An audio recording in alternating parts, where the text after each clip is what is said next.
Alhamdulillah rabbil alamin, salatu wassalamu ala sayyidina Muhammadin wa ala alihi wa sahbihi ajma'in. Rabbi anfa'na bima 'allamtana wa 'allimna ma yanfa'una warzuqna 'ilman yuqarribuna ilaika rabbil alamin. Allahumma faqihna fid din wa 'allimna ta'wil wa aftah 'alaina futul 'arifina bika rabbil alamin. Wa la hawla wa la quwwata illa billahil 'aliyyil 'azim.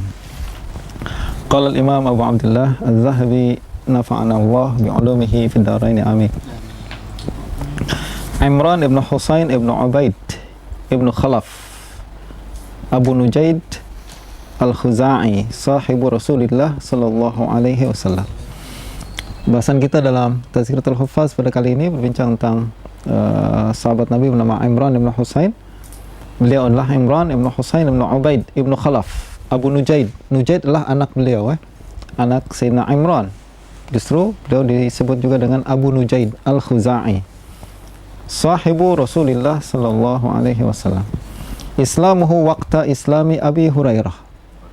Keislaman beliau adalah sama dengan masa Islamnya Sayyidina Abu Hurairah. Sayyidina Abu Hurairah masuk Islam pada perang Khaybar, yaitu pada 7 Hijrah. Tapi beliau tak ikut perang Khaybar. Selepas balik daripada Khaybar, beliau masuk berjumpa Nabi dan masuk Islam. Sayyidina Imran ibn Husain juga masuk Islam pada saat Islamnya Sayyidina Abu Hurairah. Lahu ahadits iddah. Beliau mempunyai banyak hadis Sayyidina Imran ni. Wa kana mimman ba'athahum Umar bin Al-Khattab ila ahli al-Basrah liyufaqqihahum. Sayyidina Imran adalah termasuk orang-orang yang dikirimkan oleh Sayyidina Umar ke Basrah untuk mengajar fikih kepada mereka. Jadi pada masa Sayyidina Umar, kaum muslimin telah menundukkan kota besar Irak kan. Pertama Irak semua ditundukkan. Lalu kota besar pada saat itu adalah Basrah dan Kufah.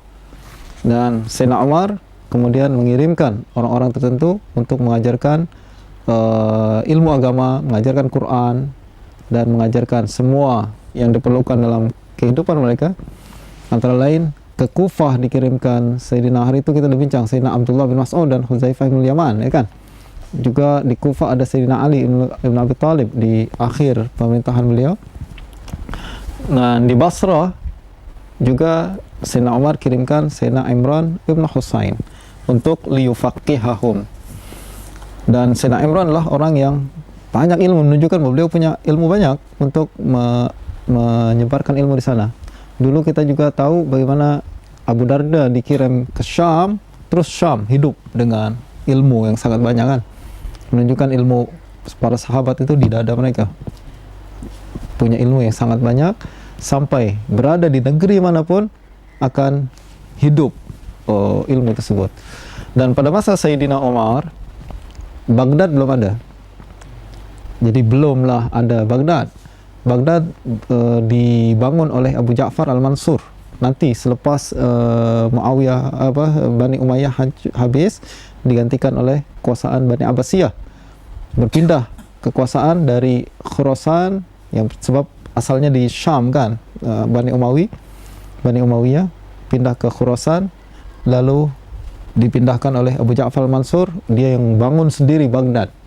Dibina Baghdad dengan desain, dia sendiri yang mendesain tempat lokasinya diatur macam mana. Dan lepas dia membangun Baghdad, diambil ulama-ulama dari Madinah untuk menyebarkan ilmu di Baghdad. Antara lain yang datang ke sana adalah Hisham bin Urwah.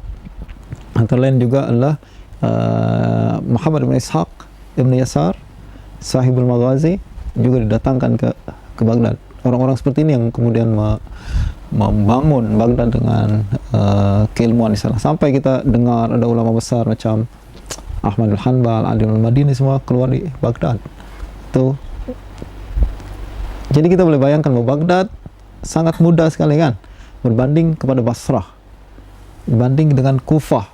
Kufah ada sejarah yang lebih panjang, yaitu ada ulama dari kalangan sahabat Nabi di sana. Baghdad tak ada sahabat Nabi yang masuk Baghdad, sebab jadi lepas tu. Jadi, nah kita boleh bayangkan banyaknya ilmu yang dimiliki oleh Sayyidina Imran ibn Husain, sehingga di Basrah keluar ulama-ulama besar. Kita kenal Hasan al-Basri, ada Muhammad bin Sirin, ya, ada Abu Qilabah, orang-orang yang sangat kuat dalam keilmuan. Berikutnya lagi lahir ulama-ulama fikih terkenal macam siapa? Abdurrahman al-Mahdi, Yahya bin Sa'id al-Qattan, semua lahir di Basrah. Kembang ilmu di negeri tersebut. Asalnya adalah ketika Sayyidina Umar mengirimkan Imran al-Husain ke Basrah. Wa qala Zurarah ibnu Awfa, ra'aitu Imran al-Husain yalbasul khaz. Kata Ibnu Abu Awfa, seorang ulama di Basrah nih, saya pernah melihat Imran al-Husain memakai khaz. Apa itu khaz? Anda rujuk ke kitab Lisan al-Arab. Dikatakan bahwa khaz adalah saubun atau thiyab yunsaj min suf wa ibraisim. Jadi campuran antara baju yang dibuat daripada suf. Suf itu adalah apa namanya? Wool, bulu, tapi dicampur dengan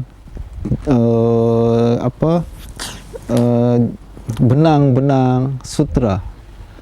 Boleh, halal, dipakai oleh sebagian sahabat dan tabi'in. Sebab bercampur, kita selalu bincang dalam bahasan fikih kan, kalau sutranya terlalu banyak haram, tapi kalau sedikit saja, ini yang kemungkinan adalah yang dipakai oleh Sayyidina Imran al-Husain pada saat itu, yaitu campuran suf dengan ibraisim. Tapi kemudian kalau khaz di masa berikutnya mungkin sudah terlalu banyak campuran, terlalu banyak unsur sutranya, maka kemudian diharamkan oleh para ulama. Wa qad waliya Imran qadha al-Basrah. Imran al-Husain pernah menjadi qadhi di Basrah. Wa kana al-Hasan, yaitu Hasan al-Basri, wa kana al-Hasan yahlifu billah ma qadima al-Basrata ahadun khairun lahum min Imran al-Husain. Kata Sayyidina Hasan al-Basri, beliau bersumpah dengan nama Allah Subhanahu wa taala bahwa tak ada satu orang pun yang masuk ke Basrah yang lebih mulia daripada Sayyidina Imran al-Husain, sahabat Nabi. Haddatsa anhu Zurarah, yang meriwayatkan hadis daripada Imran adalah Zurarah tadi, Zurarah bin Awfa. Wal Hasan lah Hasan Basri. Wa Muhammad bin Sirin, ulama besar di Basrah. Wa Zahdam al-Jarmi. Jarmi adalah satu kabilah ya. Dia asalnya kabilah dari Yaman. Jarmi bi fathil jim wa sukunir ra. Hadhihi nisbah ila Jaram wa hiya kabilah minal Yaman. Ini kabilah di Yaman tapi duduk di Basrah, ramai orang-orang yang asalnya Al-Jarmi ada di Basrah. Antara lain yang terkenal adalah Abu Qilabah Al-Jarmi nanti di Basrah. Abu Qilabah nama aslinya adalah Abdullah bin Zaid. Abdullah bin Zaid Al-Jarmi, satu ulama tabi'in yang sangat besar di Basrah. Wa Amir Asy-Sya'bi, Amir bin Syarahil Asy-Sya'bi, orang Kufah, bukan di Basrah. Tapi dekatlah Kufah dan Basrah, dia boleh belajar dan mengambil ilmu dari Imran al-Husain dari negeri beliau. Wa Ibnu Buraidah, yaitu Abdullah bin Buraidah, wa Mutarrif bin Abdullah bin Syikhir, wa Abu Raja al-Utaridi. Ini semua Abu Raja juga termasuk orang Kufah. Wa akharun rahmatullahi alaihim. Wa kana mimman yusallimu alaihil malaika. Imran al-Husain adalah termasuk orang yang malaikat ucap salam kepada dia. Asalnya Sayyidina Imran ini punya penyakit, yaitu penyakit nanti kita akan disebutkan. Dia punya penyakit da al-basur, dia cakap. Namun beliau bersabar, tak berobat, sabar. Lalu kemudian setiap hari beliau boleh dengar malaikat mengucap salam pada dia. Karamah dalam kitab, alhamdulillah. ini sahih ya. Wa kana yusallim alaihi al-malaika. Mata sanata isnataini wa khamsin. Beliau meninggal dalam tahun 52. Wa kana bihi da'un nasur faktawa li ajdihi faqala iktawaina fama aflahna wala anjahna. Wa kana bihi da'un nasur. Beliau punya penyakit nasur. Nasur ini kata Imam Al-Khattabi dalam kitab Ma'alimus Sunan, dikatakan ahlul lughah zakaru an-nasur bisin, bukan bis-shad. An-nasur itu adalah penyakit bawasir. Dalam Sahih Bukhari dikatakan kanat bi bawasir. Bawasir adalah penyakit yang ada dalam penyakit bawasir lah, kita tahu kan. Nah itu yang menimpa Sayyidina Imran ibn Husain. Termasuk Imam Syafi'i pun kena penyakit bawasir. Diriwayatkan sampai beliau tak boleh duduk ketika menulis, mengajar pun tak boleh duduk macam gini. Dan kalau berjalan pernah sampai naik ke atas kendaraannya, darah mengalir dari bawah sampai penuh khuf yang dipakai oleh Imam Syafi'i dengan darah. Dan Imam Syafi'i terkenal menanggung sakit yang cukup berat, cukup berat. Dan itu yang berlaku juga kepada Sayyidina Imran bin Husain. Kana bihi da'un nasur faktawa li ajlihi. Lalu beliau menggunakan kai. Kai itu satu pengobatan dengan besi panas. Diletakkan ke bagian tubuh tertentu, kononnya boleh menyebabkan kesembuhan. Kai. Kai itu apa? Dalam bahasa Melayu tak? Tak ada. Kita belum sampai. Ini pengobatan sunnah yang belum sampai ke Melayu. Ada hadis Nabi larang, ada yang bolehkan. Kai ini, jadi gunakan besi panas atau gunakan di tempat-tempat tertentu. Kalau hijamah kita sudah tahu, ini kai lagi. Kalau ada yang boleh belajar, mau masuk dalam Indonesia. Kita tahu. Oke, ada larangan Nabi yang menggunakan kai, tapi ada juga larangan ada juga yang membolehkan. Justru itu awalnya Sayyidina Imran bin Husain dia sepanjang dia sakit tak pernah nak gunakan pengobatan cara tu. Tak pernah nak gunakan perkara itu sampai beberapa saat sebelum meninggal dunia beliau gunakan juga. Mungkin pikir nak ikhtiar atau mencoba juga, lagipun tak haram kan. Maka lepas dia gunakan kai, kata Sayyidina Imran, iktawaina fama aflahna wala anjahna.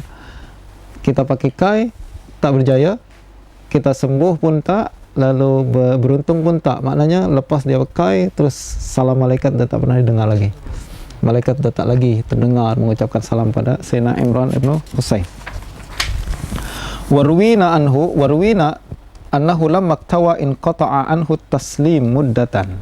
Apabila dia menggunakan metodologi seperti ini, pengobatan seperti itu, terputus taslim, ucapan salam malaikat kepada dia beberapa masa, summa ada ilaih, kemudian kembali lagi. Lahu ahadits iddah, ini menunjukkan bahwa bertawakal kepada Allah Subhanahu wa taala dalam penyakit darjatnya lebih tinggi. Bukan bermakna membuat perubatan tak boleh berubat, tak boleh mencari ikhtiar untuk mencari kesembuhan, tapi sabar. Dan menurut para ulama bukanlah satu kewajiban seseorang untuk mencari obat, dia sunat untuk mencari obat. Tapi kalau dia bersabar, maka ada kelebihan tertentu, dan ini yang berlaku pada Sayyidina Imran ibn Husain. Kalau boleh bersabar, boleh bersabar. In qata'a anhu taslim muddatan summa ada ilaih. Lahu ahaditsu iddah fil kutub. Beliau punya banyak hadis dalam berbagai kitab hadis. Wa kana min alibba'is sahabah wa fudhalaihim. Alibba' ini ulul albab. Ini termasuk orang yang cerdas dan fadil. Mata fi amin huwa wa Abu Ayyub al-Ansari wa Abu Bakr al-Thaqafi wa Ka'ab ibn Ujrah wa Muawiyah ibn Hudayj al-Amir wa khamsatuhum min as-sahabati alladhina i'tazalu Siffin radhiyallahu anhum ala khilafin fi Abi Ayyub. Beliau meninggal dunia 1 tahun bersama-sama dengan Abu Ayyub al-Ansari, dengan Abu Bakrah al-Thaqafi, Ka'ab bin Ujrah, Muawiyah bin Khadij, dan 5 orang ini termasuk Imran bin Husain adalah orang sahabat yang i'tazalu Siffin, yang tak ikut dalam peperangan Siffin. Jadi dalam perang Siffin antara Sayyidina Ali dengan Sayyidina Muawiyah, ramai para sahabat yang tak ikut serta. Ada sahabat yang ikut macam Sayyidina Ali, di kalangan Sayyidina Ali dan Muawiyah sendiri dia dua-dua sahabat. Ada Amr bin As, ada Abu Musa al-Asy'ari, kan? Ada beberapa sahabat yang ikut, dan ramai juga sahabat yang tak nak ikut. Mereka melihat ini sebagai satu fitnah. Tak tahu mana, tak jelas apa perkaranya. Jadi mereka pilih untuk tak memihak kepada mana-mana pihak. Kita sekarang nampaklah Sayyidina Ali yang betul, dia betul. Tapi zaman itu fitnah apabila berlaku, sukar untuk melihat mana yang betul dan mana yang salah. Justru itu Sayyidina Imran bin Husain dan 5 orang nih, mereka milih untuk tak ikut serta dalam peperangan, termasuk Abu Bakrah, termasuk Abu Ayyub Al-Ansari, dan kalau masih ingat ada lagi satu yang pernah kita bahas, yang kita pernah bincangkan, dan dia pun tak ikut dalam peperangan. Siapa? Sa'ad ibn Abi Waqqas. Kalau buka muka surat 22, Sa'ad pernah berkata, Imam Zahabi mengatakan i'tazal al-fitnah walam yuqatil ma'a Ali wa Muawiyah. Ya kan? Sa'ad ibn Waqqas pun tak ikut. Kalau anda buka lagi nanti, kita akan tengok juga ada Sayyidina Abdullah bin Umar, tak ikut campur juga. Justru Imam Thawri berkata yuqtada bi Umar fil dicakap apa? Yuqtada bi Umar fil jamaah wa yuqtada bi ibnihi fil furqah. Kita ikut Sayyidina Umar kalau dalam masa persatuan, kita ikut Sayyidina Abdullah bin Umar dalam masa perpecahan. Nah, ini dua-dua orang yang punya kelebihan dalam memilih dan meletakkan tempatnya masing-masing. Dan ini juga satu pelajaran lah bagi kita semua kan, kalau boleh. Ada dua kalangan yang dikatakan apa saling kelahi satu sama lain. Terpikir kita buat masa baru aja kan. Ya, kita i'tazal al-fitnah supaya tak ikut perkara tersebut.